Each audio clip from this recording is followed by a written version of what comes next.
special guest here. Yeah. Well, thank you Zini for having me. Thank you everyone for having me here. It was such an honor. I'll never have thought that I'll be sharing about what I'm sharing today in Turkey, because I'm here only for a vacation, and then Zini came here to ask me to give a talk. So it's such an honor to be sharing this with you. So my name is Edric. I am the founder and CEO of Warmspace. It is a platform that scales deep human connection. It allows anyone to connect deeply and have meaningful conversations with anyone that they want to through guided video conversations. And prior to this, I was working at Google and Twitter as a digital marketing expert. And about 2 years ago has inspired me to really learn about authentic human connections, what it meant, and how everyone creates this level of intimacy. So Warmspace is here to create that level of connections for everyone. And so before I begin sharing about human tech and connection crisis, I would love for everyone to practice a little bit of mindfulness with me. We're going to get you a little bit more grounded, bringing a little bit more warmth to yourself, so you're a bit more present, and you have a little more energy for the talk. So, has anyone here ever practiced meditation?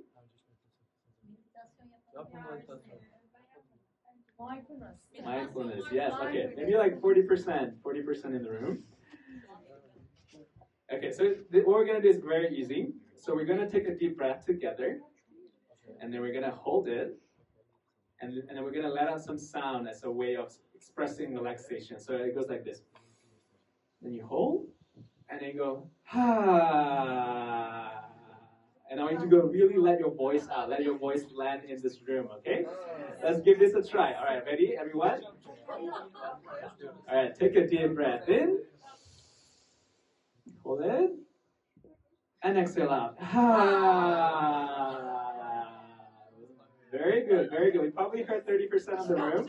So I want also people at the back to let your voice out, let your voice to be heard in this space. All right, whenever you're ready, take a deep breath in. Hold it. And let it out. Very good. Letting your voice to be heard in this space. We're going to do this one last time, okay? One last time. Really let your voice to be heard. Whenever you're ready, deep breath in. And hold. And let it out. Very good, very good. Thank you for participating. And now I want to walk you through a different exercise this time, and I want you to find a partner. So turn to the person next to you. Turn to the person next to you, make sure you have a partner. And begin just by acknowledging each other, saying hi, shaking hands, high five.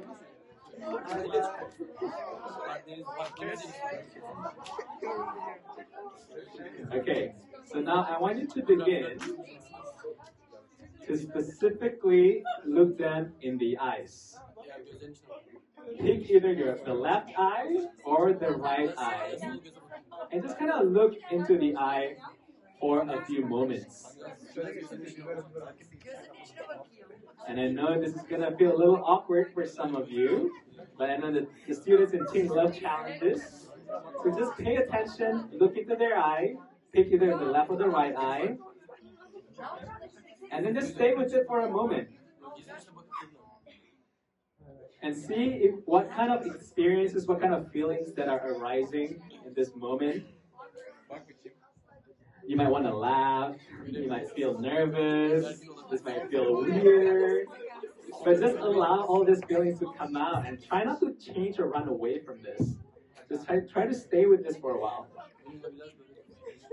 And don't forget to breathe. Continue breathing. You're going to stay here for a few more seconds. And see what is coming up for you in this moment. Is it a feeling of joy, a feeling of anxiety, a feeling of nervousness? All right, now we're going to close this by taking another deep breath. And exhale. All right, that's good. Thank you, everyone. Give yourself a round of applause. And then turn your attention back to me. So can someone share like what did they feel as they were doing the eye gazing exercise? Like, do you feel weird? Do you feel awkward? It was a little bit hilarious, but it was a little bit fun. Yeah. And wasn't so nervous, but it was different and really nice experience. Yeah, good. Thanks for sharing. Anyone else want to share what? Yes? It was so weird. It felt? It felt so weird. Weird. Yes. Good. So this, what you get this experience is what I call like peer connection. Because when you look into someone's eye, you're not trying to become someone else. You're not explaining who you are. You're not trying to pretend to be anyone else, but you're just purely connecting eye to eye and heart to heart.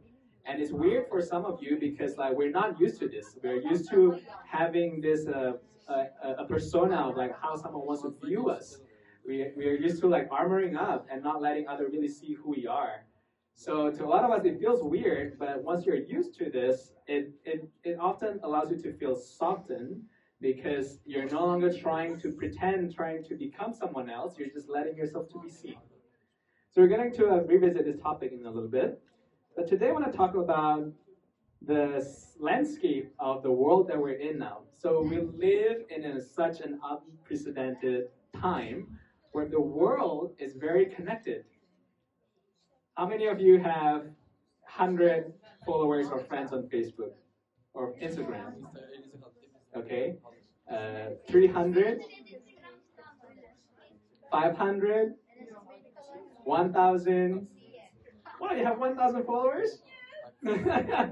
So you see, we are so connected. Like we, on average, the statistics, on average, people have 300 friends on Facebook. And if you think about it, it's pretty insane because in my mom's generation, which was just like a few decades ago, this kind of thing is not common. Like last time I remember she ran into a friend whom she hasn't met for 30 years and they never kept in touch. And that blew my mind because we're now so connected. It's so easy to follow what our friends are doing even though we're separate by distance. But today everyone is so connected. And you know what your celebrities are up to. News are constantly showing up on our screen. So we live in such a connected time. But what is the current state of how we connect as humanity? So the answer is it's getting worse. The loneliness is a new epidemic, and it has been on the rise for a while. So based on the recent survey, 45% of adults globally feel lonely on a regular basis.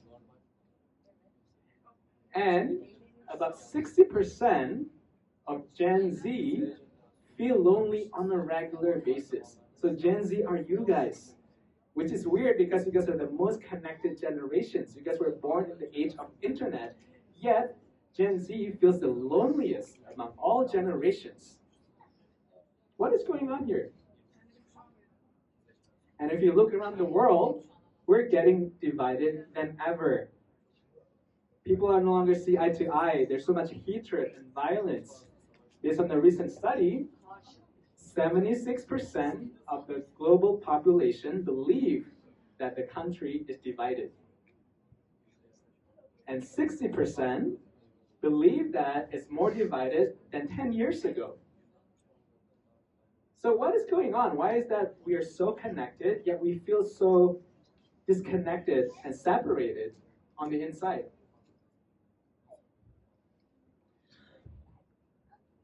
Well, the answer traced back to a long time ago. About 11 to 12,000 ago, we all still lived as hunters and gatherers.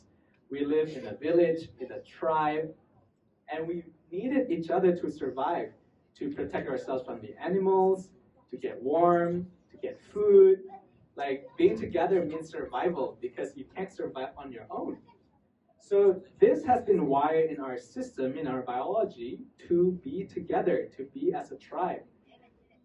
But in a few centuries later, because of the Industrial Revolution, as people left their villages and they went to factories, they started working, slowly we left our communities. and the values of competition, being individualistic, having to produce all the time, all these values trump our old values of family, belonging, connection, and slowly it becomes cool to be busy. Like, what are you up to tonight? I don't know, I'm busy, I'm studying, I'm working. So we started to prioritize being successful, being famous over our connection with our community, connection with our friends, connection with family. So this is the culture that has evolved since the hunter and gatherer period, and it has become really toxic. And the technology that we're seeing today is only making it even worse. Did anyone watch Social Dilemma before? Yeah, so I think I put it in as one of your kind of homework assignments. So the social media platforms that have been connected, we think they're connecting us, are actually fracturing our human connection, our real connection that we have with each other. So I'm going to share a few ways that the social platforms today have been causing this type of disconnection.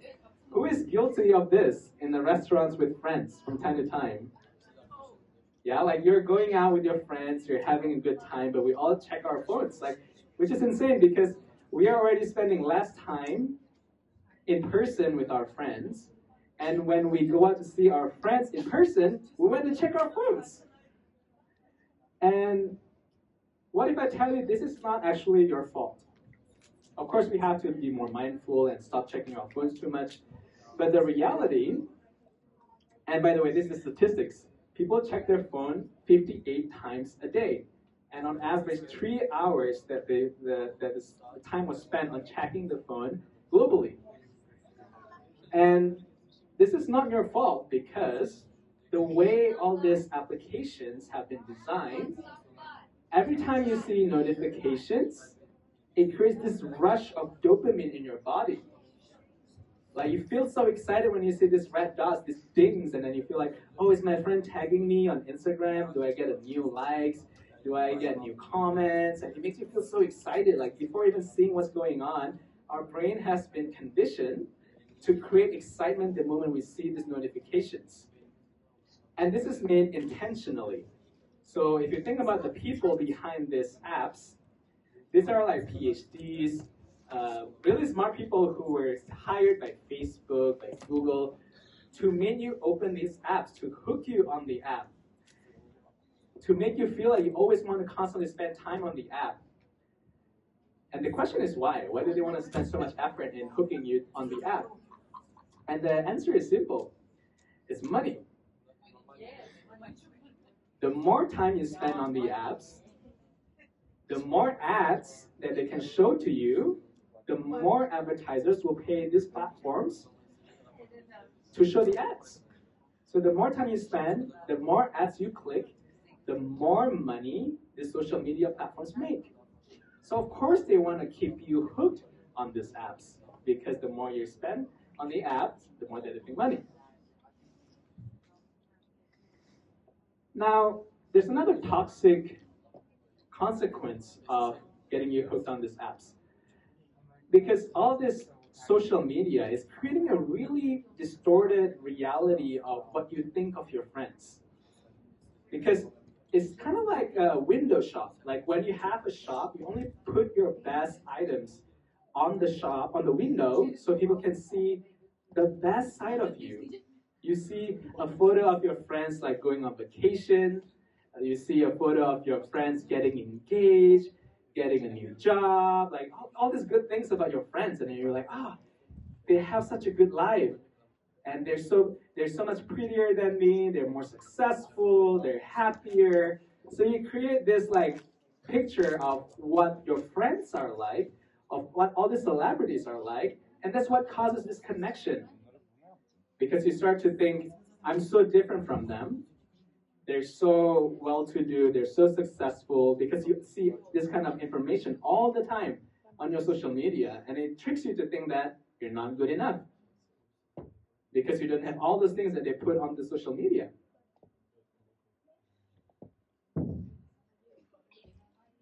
And it's also creating a filter bubbles. How the social media works is it will keep showing you information that feeds your interests. So if I like cats and you like dogs, I'll keep seeing information and photos about cats, where you keep seeing information and photos about dogs. And because we keep seeing two completely different things, we're no longer sharing a reality. That's why there's so much conflict today, so much separation, because no one is looking at the same source of information anymore. I believe climate change is true. They believe climate change is not true. We're not seeing why they're believing what they're believing. And that's what is causing so much discourse in this planet. Discord. And what this technology is doing is it's also dehumanizing the way we communicate to each other. There's so much hate comments that I see these days on like YouTube, on Instagram, and these are the kind of things that you would not say to your friends in person.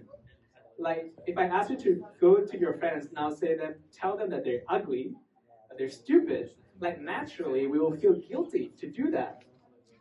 Because we are wired for empathy. We're wired to feel the pain of the other person. So when we meet in person, it's really difficult for us to say such mean things. But because we don't see someone's reaction anymore when we put this type of comments, it's so easy to say all these hateful things. Because we no longer feel guilty. Because we don't feel it because of all these ways of us being anonymous and sending all these comments without our names. So what I'm trying to say is the amount of connections have increased exponentially. The number of friends that we have on Facebook, on Instagram, the amount of information that we're collecting. So yes, the amount of connections have improved and increased. But what is really lacking is the depth of the connections, the quality of the connections. It is not only not improving, it's also degrading, it's decreasing.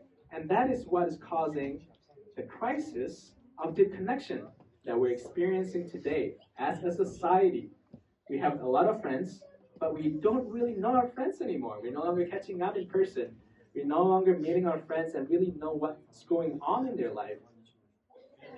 And I like to argue the crisis of deep connection is one of the most critical issues that we need to solve in the planet. Why? So recently, there's a TED Talk about what does happiness really involve. So they did the longest study ever on adult development. It goes on for 75 years.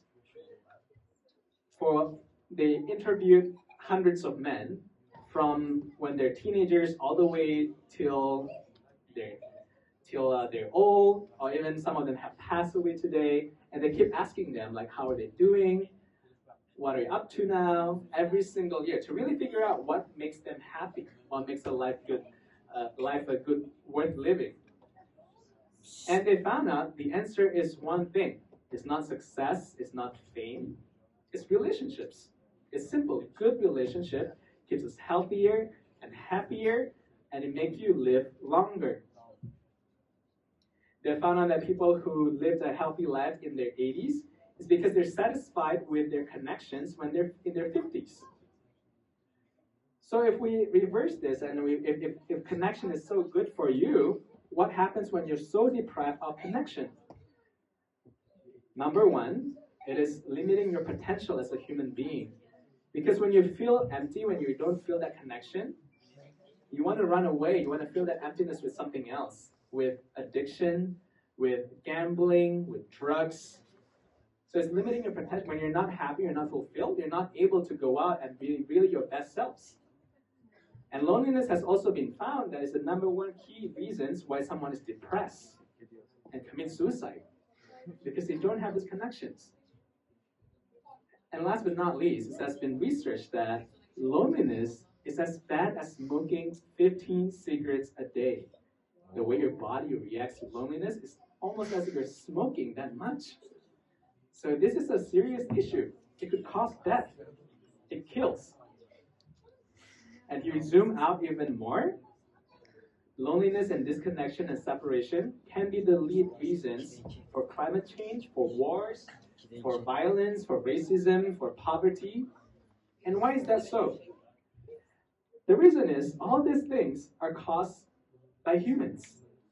And when humans don't feel that they're loved, when they have to constantly find ways to fill that emptiness, what happens? They think that when they consume more, when they achieve more, they could feel happy, they could feel fulfilled. And that caused them to overconsume, to exploit the environment, to think that this will help fulfill them. And when they're hurt and they don't have the support and connection, they tend to perpetuate this hurt. They tend to hurt others as well. That is the reason for violence, the reason for racism. And when you don't feel connected and loved yourself, it's impossible to love and care for and connect with others.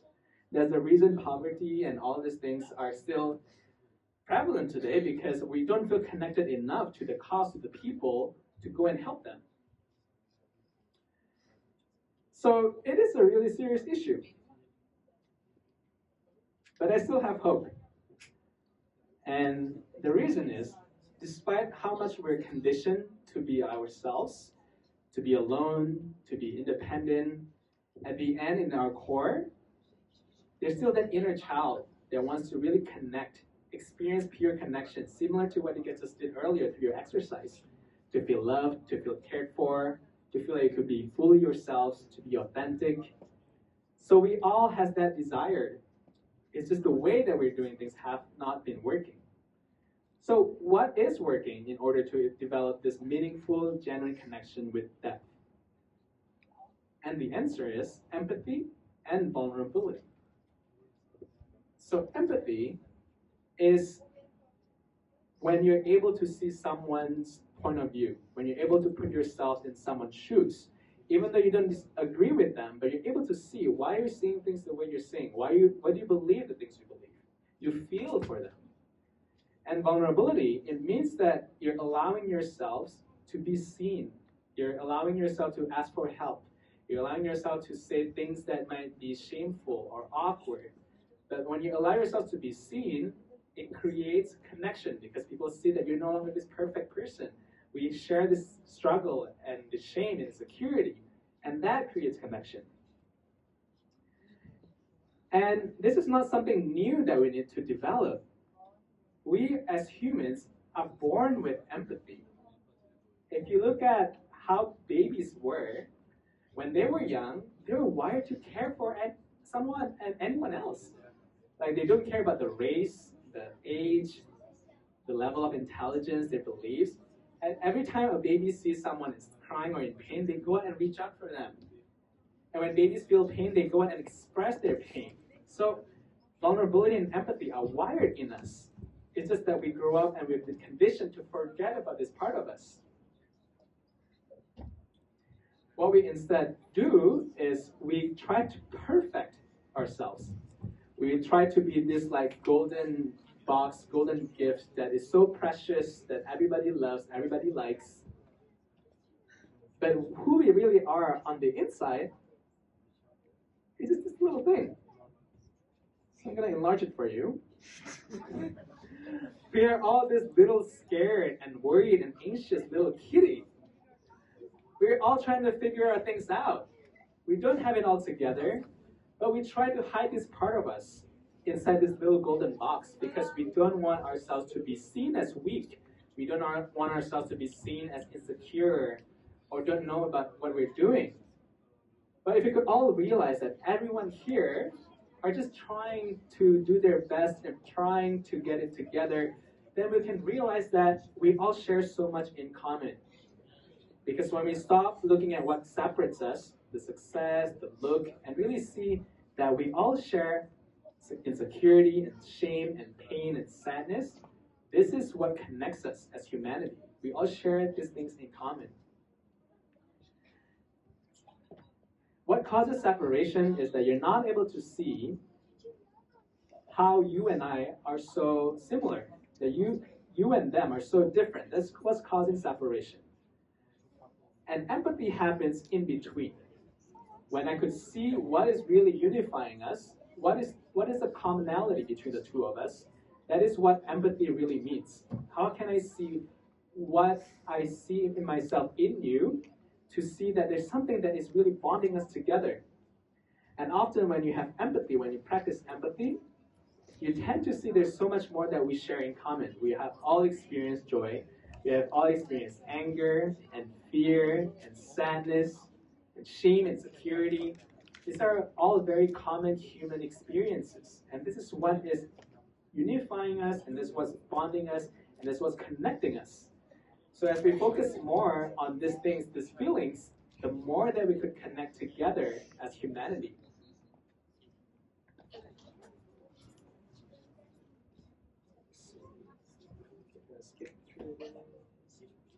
Okay, so we're going to do another exercise just to let you see how you can practice empathy with your friends. So I want you to find another partner, find someone next to you, and make sure you have a partner. Okay. All right, so, and the person with the longest hair, I want you to raise your hand. Between the two of you, between you and your partner, the person with the longest hand, you may raise your hand. Make sure you have a partner. Okay, so the person with the longest hair is A, and then the other person is B. So, person A, I want you to tell your partner, can be in Turkish, something I really care about is blank. And you may begin now.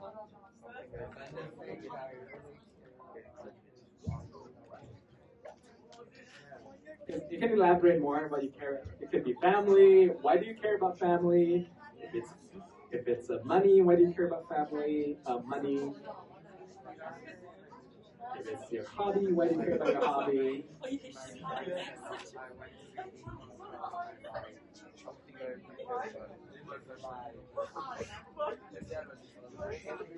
Okay, you may stop now, A.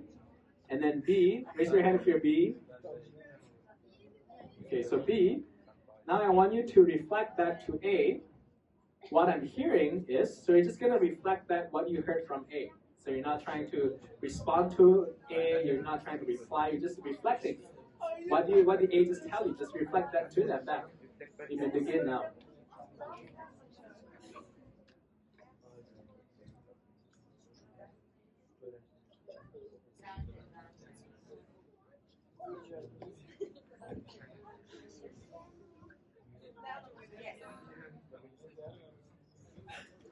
Okay, B, you may stop now. And then the last thing, B, that I want you to share is, hearing that makes me feel blank.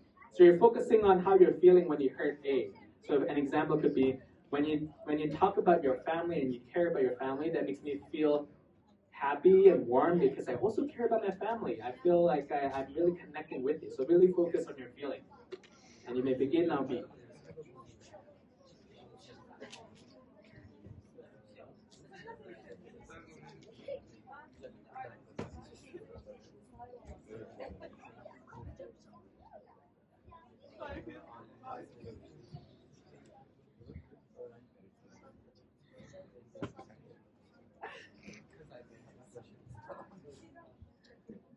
All right, B, you may conclude your response now. So what you just practiced was the way to express empathy. And it could be broken down into three things. The first thing is to assume nothing. It means you're not trying to make assumption or judgment on what the other person cares about. The person could look like they're really buff and they love sports, but maybe they really care about cooking, or they care about family, they're really soft on the inside. So the first step to empathy is to really have no assumption about another person, no judgment. And the other here, diets. So how can we not obsess too much over the metrics, but really obsess to help humans develop really healthy behaviors? And the last one is the old paradigm wants you to constantly hook on the phone. They want to capture your attention as much as possible. But the new paradigm is we've got to help humans nurture awareness to help them cultivate all these habits, to know what they're doing may not be good for them. So these are all the responsibilities that technologists and tech designers need to be aware of and need to help humans to elevate their consciousness and to become a better human being rather than making us worse as humanity. So I wanted to show you a little bit of a video how we're tapping into this new paradigms of how we design technology that truly helps humanity with what we're building at Warmspace.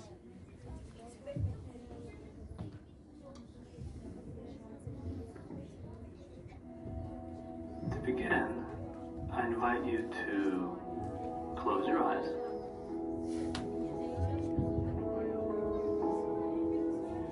Take a few deep breaths.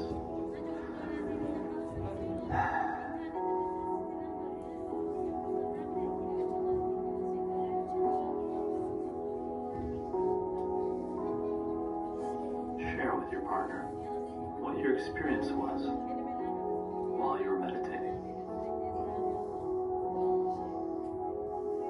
In a moment, one of you will see 4 cards. You will pick one card at random and read the question on that card to the other person. If you're that other person, you'll listen to the question and answer it as best you can. These questions are going to be more personal and maybe will make you even more vulnerable than before. This is a safe space, and if you feel uncomfortable or nervous or afraid, it's okay to be that way and even share your experience with your partner.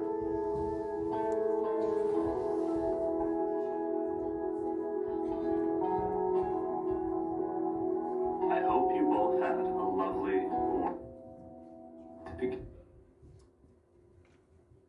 Yeah, so you can see that's what we're doing here at Warmspace, helping people have this more meaningful, deeper connection with each other. And these are the kind of things that are not possible without technology, because through this experience, there are a couple of things that we integrated in the whole process to make this type of connection more comfortable and easier and more and smoother. The couple of things that we added there was mindfulness. We make sure at the beginning of each interaction, both people are guided to practice mindfulness to get them more calmer, to get them more open to connect with each other. And the second thing, we integrated music. Music has been proven to change someone's mood, I'm sure that you guys know. And we play really soothing music in the background to make them feel, again, more open, more connected with the other person. And last but not least is we added guidance from an expert facilitator who guide them through on how to really ask questions, how to respond to the other person, to provide these prompts on the deeper questions they can ask to the other person. And these are the things that would not have been possible without technology. Like, it's impossible to have someone who guides your conversation in real life every time. Or it's impossible to play background music when you're connecting to someone. So these are the kind of things that our technology is making possible. And this is the type of use case where technology can be used for something really good that really helps humanity develop deeper connection to themselves and to others. And we're not only measuring our user growth, we also measure what is the real impact of this type of connections after they have completed a Warmspace. So 80% of our users who filled out the survey felt like they felt 25% more positive after the experience, with the majority feeling twice better than they felt before. So this is what I meant by to not obsess over growth metrics, but really obsess over what's the real positive impact that you could leave for the person. And there's a lot of other platforms and applications that have done something really meaningful for humanity. Fabric is an app that reminds you to keep in touch with your friends. Meetup.com allows you to meet people in real life, to find someone that you can have a mutual interest with. Insight Timer allows you to meditate together with people around the globe and really find that connection with yourself and with others. And Wisdo is a platform that allows you to find a community to talk about something really sensitive, about identity, sexuality, mental health. So I'm showing you just to show that technology doesn't have to be all bad. It is the way that it's designed, the way we're using them, that is causing all these toxic behaviors and impacting our lives. Technology is just a tool, And it's up to us on how we want to design the tool and how do we use the tool for the betterment of our lives. So I want to close here to leave you with a few kind of takeaways. One is to be really mindful. Are you using tech for connection or disconnection? Are you using the apps to disconnect more from your current relationships? Or are you using these applications and technologies to kind of foster deeper connection with the people in your life? So just to be really mindful, maybe use your phone to FaceTime your friends you haven't met before, or turn off your notifications, or stop using phones as much when you're meeting your friends in real life. These are all the things that you could start doing in your own lives. And the second takeaway is to let yourselves be seen. Similar to the initial practice that we did, really allowing that vulnerability to come out. Because without sharing your weaknesses, your shame, your insecurity, no one can care for you. If you constantly show this perfect side of you, then everyone thought that you're fine. So no one will reach out for help, no one will be there for you. But when you start asking for help, when you start showing the part of you that's not so pretty, that's when connection and real meaningful connection could blossom. And last but not least, is to remember how much we're all alike. As much as you see on Instagram that people look so prettier and healthier, happier, just remember that it's not all true. We only see the best parts of them. But there's so much more that connects us than we think. Focus on the feelings. Focus on the common shared experiences. Just remember, everyone has experienced joy and hurt and pain and shame. And this is what brings us together. So I want to just close with this. To prioritize connection. Because this is what matters the most in our lives. This is what increases our life quality. This is what makes us actually happy, based on the 75 years of research. And it's really up to us to create a world that is filled with deeper connection, with kindness and compassion. We might not be able to change all these tech platforms so soon, but every one of us has that responsibility, and we can all take action in our own little ways. The way we talk to our friends, the way we talk to our parents, the way we relate to ourselves. As we become more vulnerable, as we show more empathy in our day-to-day lives, love can continue to spread. As much as hatred and violence is contagious, love is even more contagious.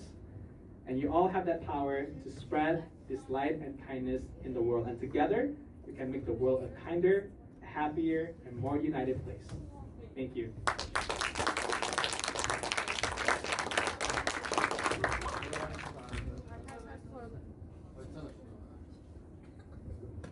Sorularınız varsa şimdi sorun, bir de tekrar bir alkışlayabilir miyiz? Çünkü sorular geldi.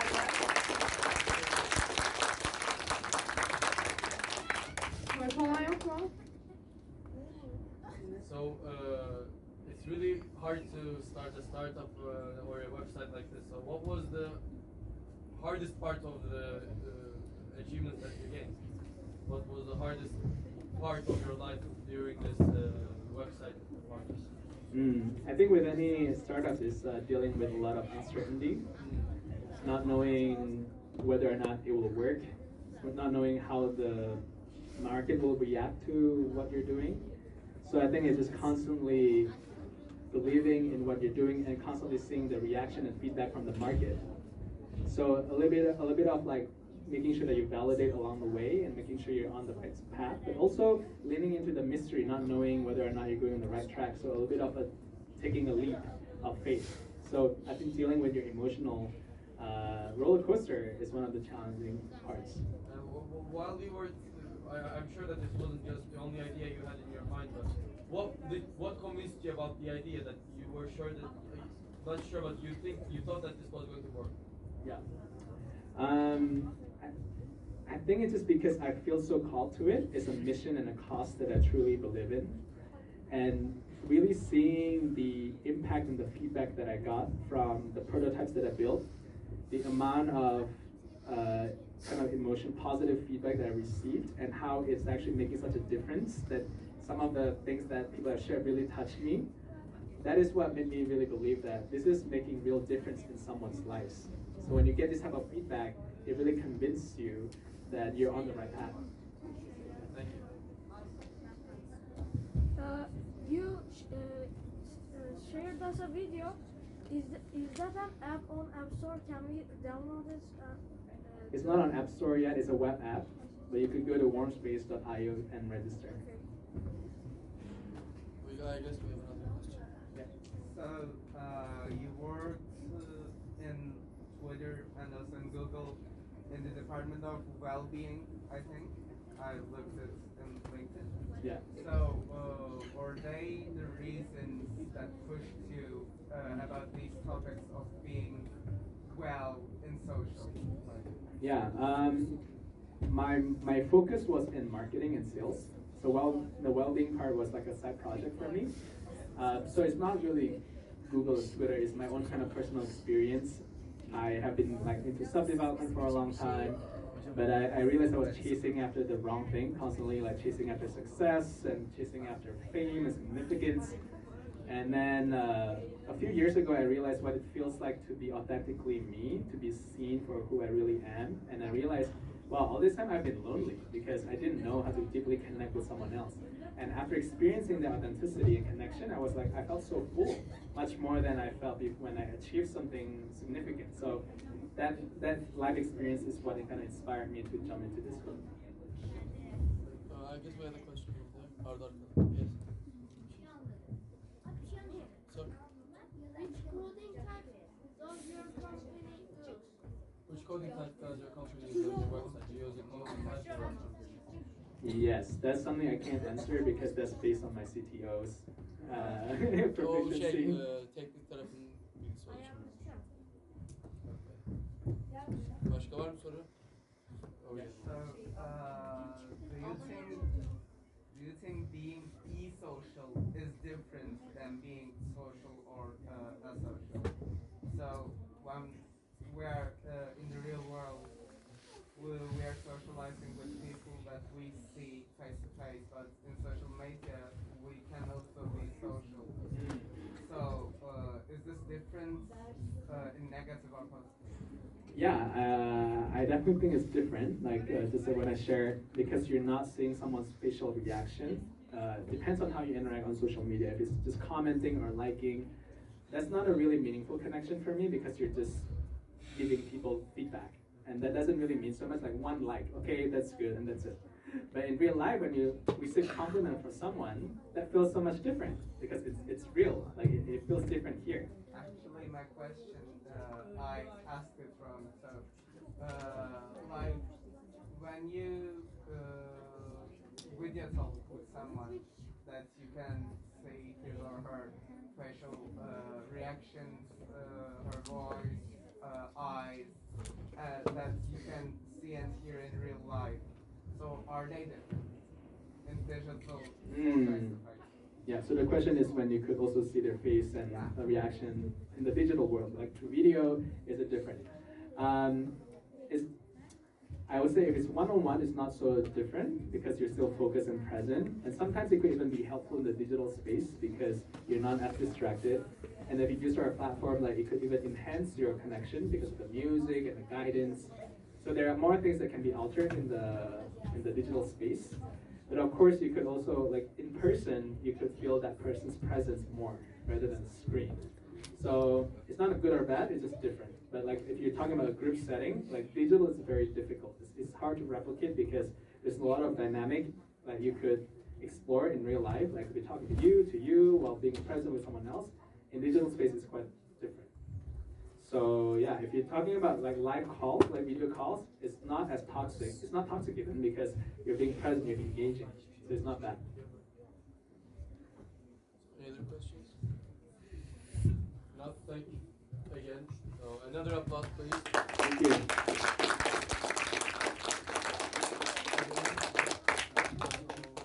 Burada yemeyen kulübünde olan var mı Cem yanında?